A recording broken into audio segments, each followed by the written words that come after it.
पिछले 4 साल में पार्लियामेंट के लोकसभा के मेंबर के रूप में जो मैं डिफेंस कमेटी का स्टैंडिंग कमेटी ऑन डिफेंस का जो मेंबर हूँ, तो कुछ सीखने को जरूर मिला।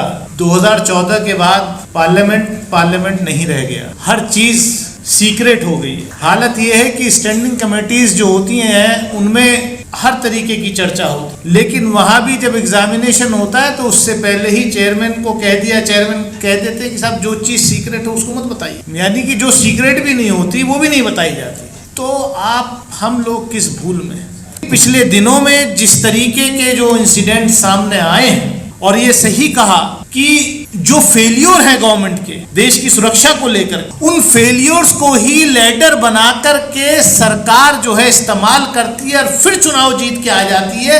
ये वाकई दुनिया में किसी और कोने में नहीं हो सकता, ये सिर्फ हमारे देश में हो सकता है। ऐसे भक्त बना दिए, लोगों की सोच जो है उस पर ब्रेक लगा दिया गया है। नफरत की खेती जो पिछले कुछ वर्षों में हुई है, उस खेती के फल, जहरीले फल उपज जो है अब देखने को मिल रही है। कल मुंबई में एक ट्रेन में देखने को मिली, संवैधानिक पद पर बैठे हुए लोग क्या बोलते हैं, कैसे जहरीले भाषण करते हैं, किसी से छुपा नहीं है। एजेंडा 2024 का सामने आ गया है। कल जिस तरीके से, जिस प्रदेश से मैं आता हूं, उस प्रदेश के मुख्यमंत्री ने जिस तरीके से ऑर्गेनाइज्ड वे में इंटरव्यू दिया, तो समझ आ जाना चाहिए कि देश को आने वाले वक्त में किस तरफ ले जाने की ये लोग सोच रहे हैं। नूह का इंसिडेंट, कल का एनसीआर का एरिया है, देश की राजधानी से, वहां पर हरियाणा में कभी, मतलब ये तो कोई तसव्वुर नहीं कर सकता था कि ऐसा भी हो सकता है। ये सब प्लान्ड है। ऑनरेबल सुप्रीम कोर्ट बार बार ये कहता रहा, डायरेक्शंस देता है कि हेट स्पीच को बैन करिए, हेट स्पीच पर कार्रवाई कीजिए। सरकार को कहा, डिस्ट्रिक्ट अथॉरिटी को डायरेक्शन दिए, लेकिन क्या किसी हेट स्पीकर के ऊपर कोई कार्रवाई हुई?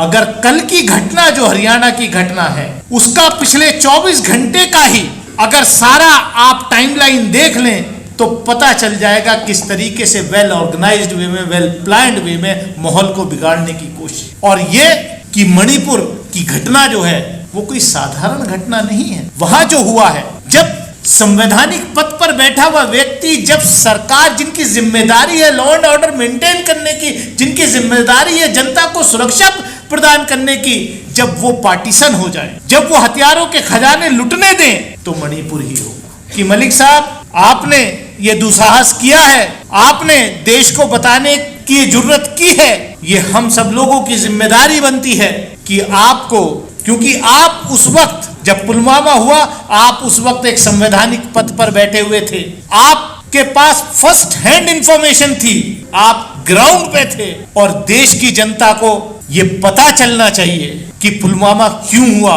कैसे हुआ। मतलब ये अजीब है, जिसकी जिम्मेदारी होती है। इंटेलिजेंस फेलियर हुआ, इस देश के गृह मंत्री, प्रधानमंत्री को पता नहीं चला। चाहे पुलवामा का इंटेलिजेंस फेलियर हुआ हो, चाहे मणिपुर में इंटेलिजेंस फेलियर हुआ हो, चाहे एनसीआर में इंटेलिजेंस फेलियर हुआ, किसी की कोई जिम्मेदारी नहीं तय की जाती। मैं ज्यादा कुछ ना कहते हुए मैं एक बार फिर ऑर्गेनाइजर्स को मुबारकबाद देता हूं, और ऐसे सम्मेलन, ऐसी मीटिंग्स देश भर में होनी चाहिए। जनता को जागरूक करना पड़ेगा। मैं इन्हीं शब्दों के साथ अपनी बात खत्म करता हूं। जय हिंद।